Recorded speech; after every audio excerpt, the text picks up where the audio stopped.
before cities, before gods, before our words even found meaning. There was fire, not the safe kind, not the kind you'd build in a hearth, but a fire born from deep inside the earth, unseen, untamed, terrifying. And one day, a human, nameless, alone, fragile, stood before it, and saw the world change. 1. A world turned upside down. In our world today, we talk of disasters in headlines, volcanoes, eruptions, evacuations. But for the first human, this was no headline. This was awakening. Imagine the earth beneath you trembling, a sound like thunder from below, smoke rising in waves, and then a mountainside glows in red and gold, light pouring out of rock. He fell to his knees, not in awe, in fear, because everything he knew trembled. The ground he walked on, the sky he breathed, the fire he thought he had mastered, the mountain roared, and history tilted on its axis. 2. The birth of the unknown. To truly understand, step back with me. Thousands, tens of thousands of years ago, humans were few. The wild was everywhere. Every sound in the night meant danger. Every shadow could hold a beast. And then, this.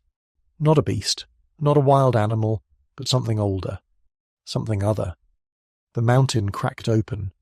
From deep inside came molten light. Ash cascaded. Flames licked the sky. He did not know magma. He did not know tectonic plates. He knew one thing. The world has changed.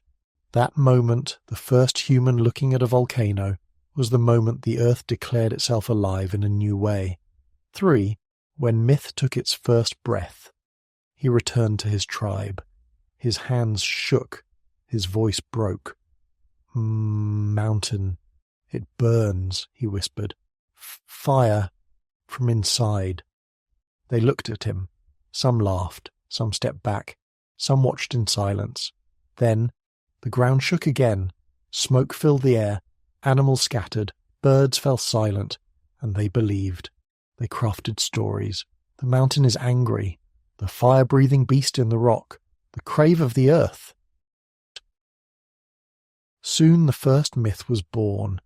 They gave it names. The living hill, the screaming rock, the fire that eats the sky. They offered their gifts, stones, fruit, water, maybe even life itself. But the mountain did not bow, because it was not a god in their image. It was the earth in its rawest voice. 4. The first offering. At dawn they gathered. The ash still fell. The air smelled of sulphur and fear.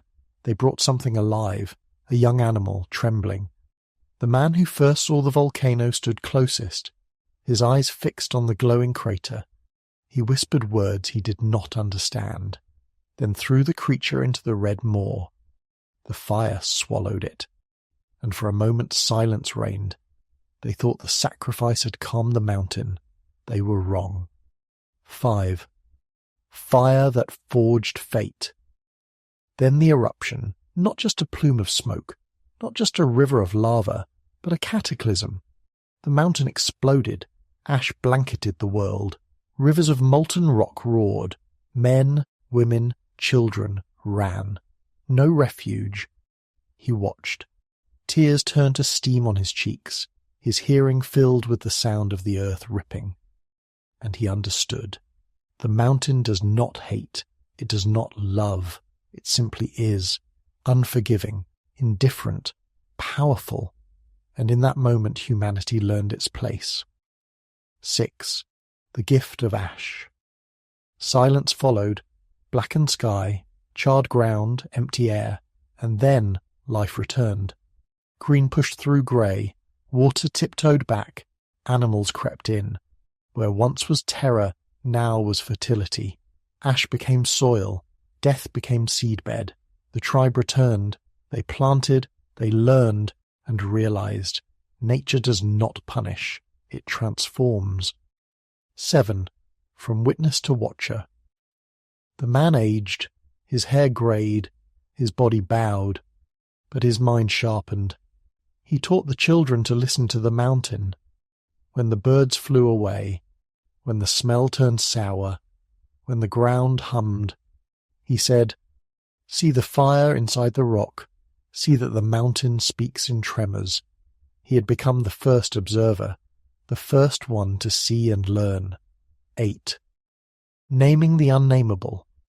One night the mountain's glow faint in the distance, the tribe sat by the fire. The old man touched the earth. "Listen," he said, "it breathes." He chose a name, the living one. From then on the mountain had a voice. "Don't disturb me. Respect my will. Watch and learn." 9.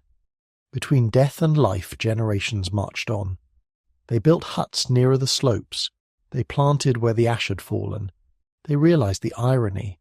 What killed transformed. What destroyed gave birth. The mountain became teacher, and sometimes executioner, and they lived in its shadow between ruin and harvest. 10. Legacy of the first flame. Civilizations rose. Different names, different landscapes. Japan called the spirit of the mountain Kami. Rome named the god of fire Volcanus. Hawaii honored Pele. Yet all these stories echo that first human's fear, that first blaze of light against stone. Because though we replaced myth with science, the feeling remains. We stand small, we stare up, we listen. 11. Science and silence. Today we measure, we monitor, we model earthquakes and magma, we call it progress. And yet, when the mountain roars, we're silent again, because deep inside we remember. The first human did not have instruments, just eyes, just fear and insight. He saw what we know now, and realized we are not the masters, we are witnesses. 12. Final thought. So the next time you see a volcano on a screen or from a safe distance, remember the man who stood before the flame. He did not shout, he did not flee, he simply saw. And in that sight the earth looked back, because before words, before gods, before knowledge, there was a human, a mountain, and one moment of awe.